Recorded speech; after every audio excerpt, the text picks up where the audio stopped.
So hey everyone, in our today's session we'll talk about our very next topic, which is about Naxalism. It is also known as the Maoist movement. Now it is the question that in which year it's been into existence. Okay, so in the year of 1967, Naxalbari uprisings. What are the basic reason behind this movement? Okay, and what is the Maoist ideology and armed struggle, and what are the government actions and plans and schemes and intervention for these locations tribal people. So let me give you an overview. Okay, in this session we also talk about the Santhal movement, which came into being in the year of 1855. Okay, yeah, you can see over here, and here I'll talk about LWE, which is also known as the left wing extremist. Okay, and again, whenever I go through the someone's rights violation, so these are very important to interlink all the topics with respect of individuals' fundamental rights and all. Okay, so yeah, actually Naxalism is a left-wing extremist, as I have talked about like LWE. Okay, so LWE stand for the left-wing extremist. Extremist मतलब जो एक extreme level पे जाके frame होने वाला movement. सो नक्सलिज्म एक left wing extremist movement है हमारी इंडिया का. Now what is the aim? So aim to overthrow the government through armed struggle.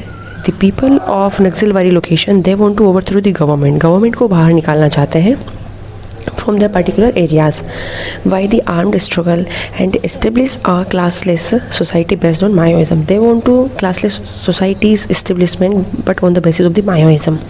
Okay, अब इसी लेक्चर में हम बात करेंगे कि मायोइज़म क्यों कहाँ से निकल के आया. सो इंस्पायर्ड है ये जो मायो जेडोंग एक लीडर थे, चाइनीज़ लीडर, उनसे ये इंस्पायर्ड होके आया है.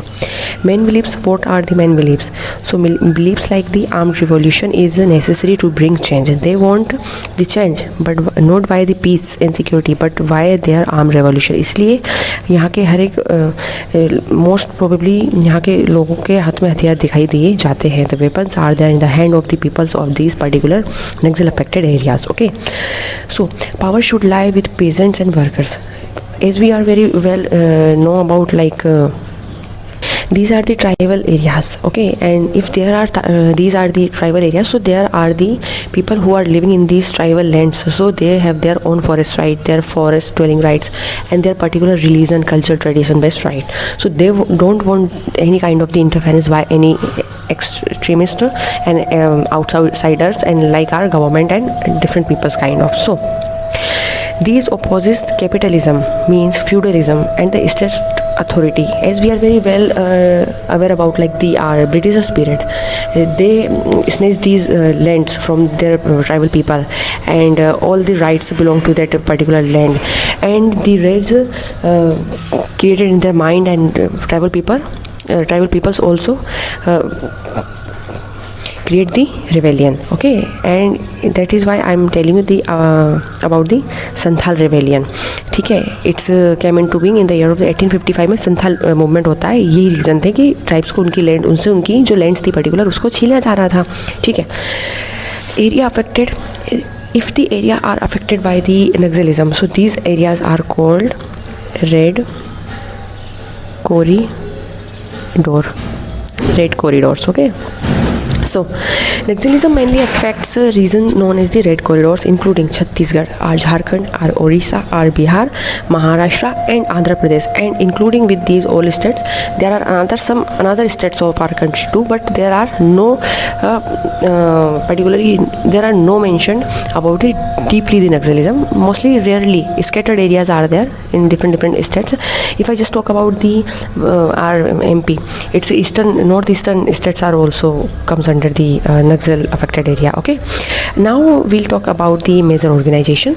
The main group is Communist Party of India, CPI, which is from Maoist. ठीक है, Maoist ideology. Let's take a quick recall. So we are talking about Naxalism. It is also called the LWE. they don't want government's interference, they want armed struggle, and its origin from the 1967.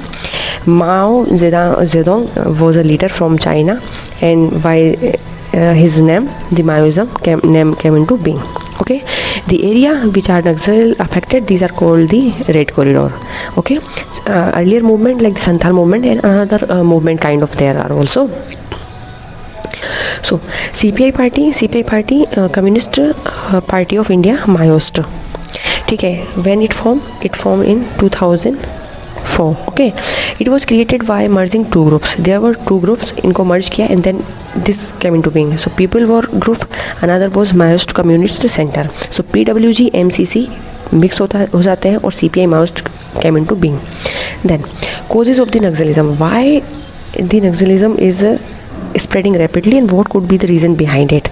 Okay, so poverty and unemployment, landlessness and exploitation of the tribal people, lack of the development, lack of the resources in the remote areas. Remote areas are the areas everybody from our particular the mainland of our country. These are the detached area. Somehow these are the area where this facility of the government could not reach there. These are called the remote areas. Okay, like if I just talk about current scenario, so most of the people and most of the villages have the broadband connection, and most of the villages have the road connection, all these facilities. But some of the states and area are also in our country, they are comes under the remote area. Let's talk about its impact. What does its impact stand for here?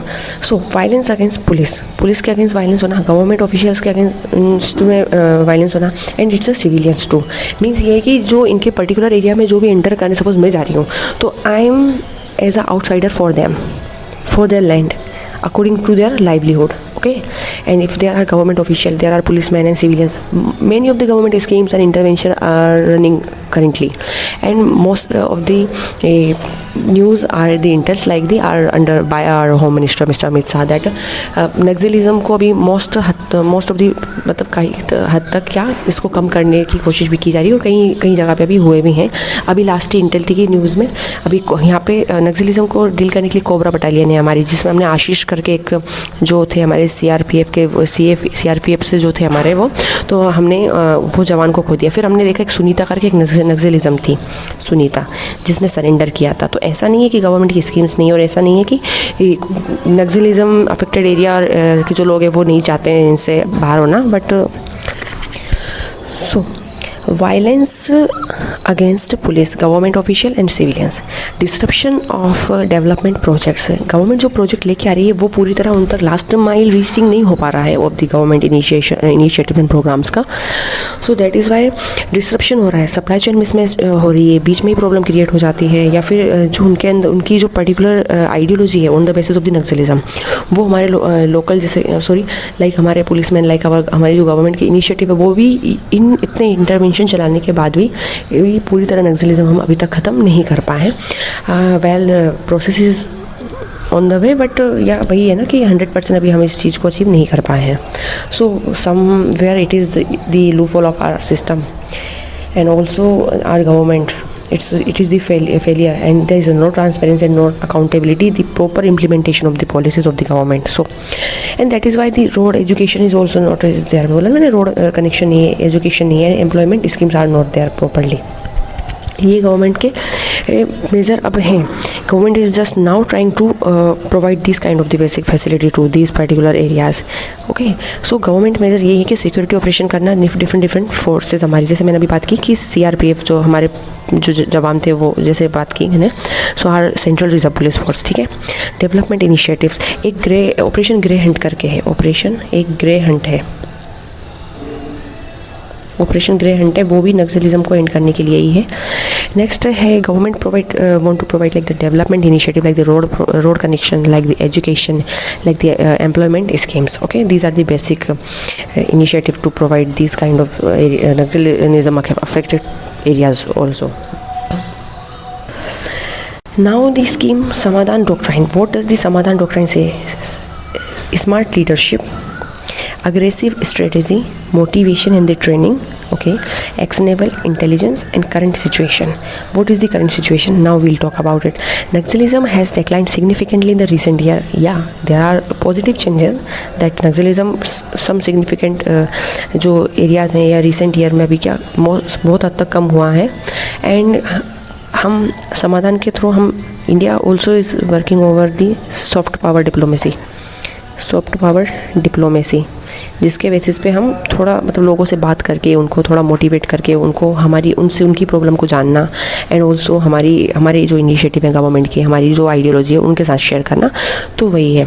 तो ये नाम आप coat कर सकते हैं. This is important to know about कि recently इसने जैसे हमारे बालाघाट वाली लोकेशन से जो कि एमपी का नॉर्थ ईस्टर्न में आता है एक पार्ट, ठीक है, एंड डिस्ट्रिक्ट, सो वहाँ से इसने सरेंडर किया था. तो नक्सल जो ये है याद रखना, नक्सल कौन? सुनीता. नेक्स्ट, नक्सलिज्म डिक्लाइन हुआ है, ये हमने देखा है रिसेंट ईयर्स में. गवर्नमेंट क्लेम करती है कि मैनी डिस्ट्रिक्ट जो है Naxal affected are now free from major Naxal. तो ये भी एक अच्छी बात है, पॉजिटिव न्यूज़ है.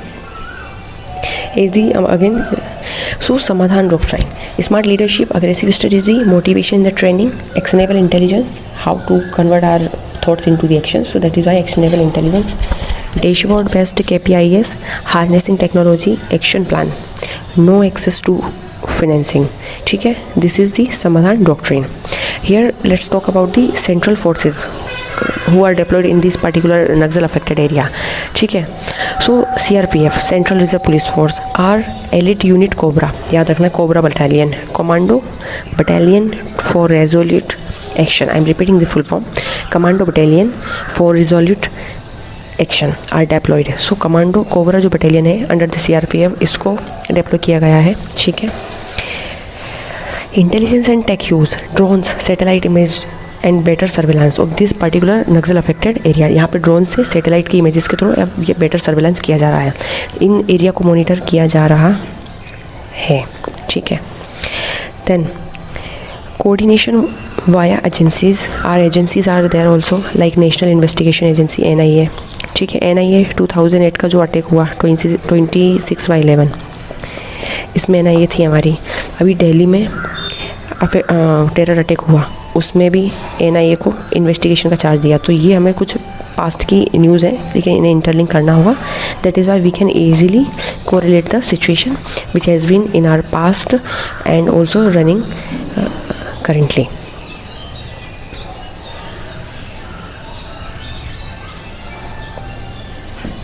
Okay. Then development oriented initiative, कि गवर्नमेंट के ऐसे इनिशिएटिव जो डेवलपमेंट लेकर आना चाहते हैं. सो इसमें बात करें तो ADP है. ADP मीन्स होता है एस्पायरेशनल डिस्ट्रिक्ट प्रोग्राम्स. ये लॉन्च किया है बाय आर नीति आयोग. सो नीति आयोग जो कि एक थिंक टैंक है, इसने अर्लियर प्लानिंग कमीशन को रिप्लेस किया है. ये हमें याद रखना, ये क्वेश्चन पूछा जा चुका है. प्लानिंग जो कमीशन है उसको रिप्लेस करके ऑन 1 जनवरी 2015 में नीति आयोग हमारा फोर्स में आया है. तो याद रखना है कि ADP जो प्रोग्राम है वो लॉन्च किया हुआ है नीति आयोग. फोकस क्या क्या रहेगा? Health, education, agriculture, infrastructure in backward district. जो ऐसे ज़िले जो पिछड़े हैं उनमें health facility, education facility, agriculture, infrastructure, ये सारी फैसिलिटी प्रोवाइड करानी in the many LWE affected areas. Okay. Road connectivity again project for the LW areas. ठीक है.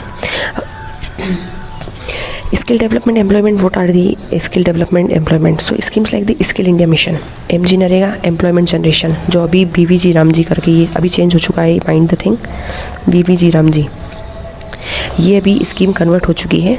MG earlier it was in the year of 2005. MG NREGA, ठीक है. MG NREGA ये महात्मा गांधी का एक ग्रास रूट लेवल पे फैसिलिटी प्रोवाइड कराने का जो एम था, उसको कहीं ना कहीं फॉलो करते हुए महात्मा गांधी के नाम पे इसको MG नरेगा कर दिया, क्योंकि अर्लियर ये नरेगा ओनली था. फिर महात्मा गांधी का जो था कि पंचायत होना चाहिए, जो कि हमारा DPSP का आर्टिकल 40 बात करता है ना, ग्रास रूट लेवल पे डेवलपमेंट, तो इसलिए वो इसी एमजी नरेगा स्कीम से इंटरलिंक था। लेकिन अभी बीबी राम जी इसका नाम चेंज कर दिया है, इसमें जो क्राइटेरिया था उसको भी थोड़ा चेंज किया है। यहाँ के बच्चों के लिए एकलव्य मॉडल रेजिडेंशियल स्कूल्स हैं, education for the tribal children, यहाँ के बच्चे जो है ट्राइब्स के इनके उनको एजुकेशन प्रोवाइड कराना, एकलव्य मॉडल रेजिडेंशियल स्कूल बना दी जहाँ पे बच्चे रहें भी पढ़ाई भी करें। Financial and administrative measures like the security related expenditure कराना, centre reimburses the states for the anti Naxal operation, हमारे कई सारे एंटी नक्सल ऑपरेशन है हमारी गवर्नमेंट के थ्रू जो चलाए गए, जैसे मैंने बात की ऑपरेशन ग्रे हंट, ठीक है, फिर हमारी कोबरा बटालियन, सीआरपीएफ के जवान, फिर हम ड्रोन से और सैटेलाइट से इमेजिन को मैपिंग कर रहे हैं। तो ये सारी चीज़ें कहीं ना कहीं हम अच्छे से अब को रिलेट कर पा रहे हैं। Most probably this topic run in our news, so that's why I thought I should take a session over it particularly. That's why I can easily deliver my thought and which are interlinked with the current scenario in that particular area. So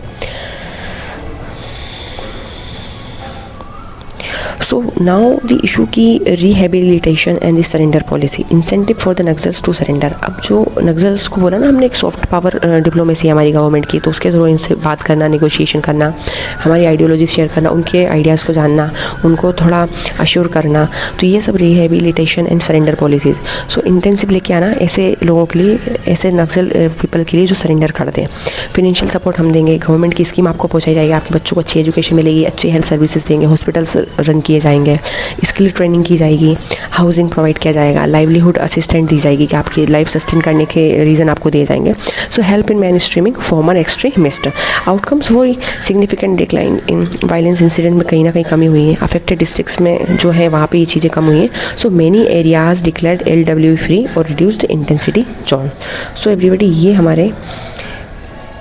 ये आप इन लोगों को देख सकते हैं, these are the Naxal people.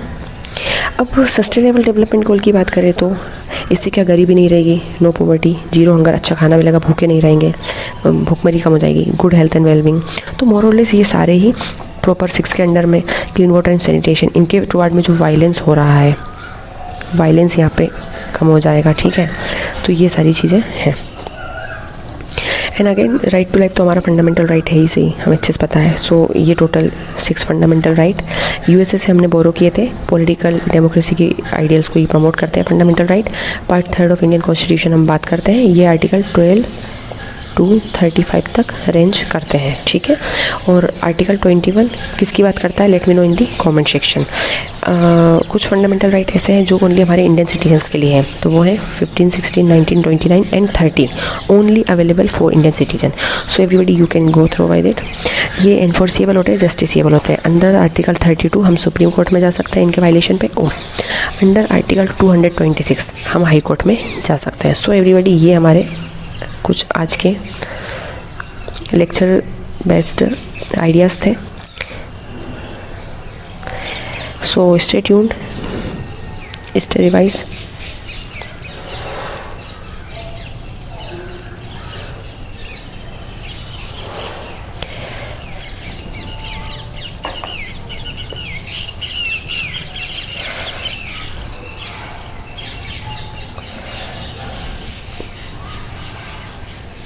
Thank you so much.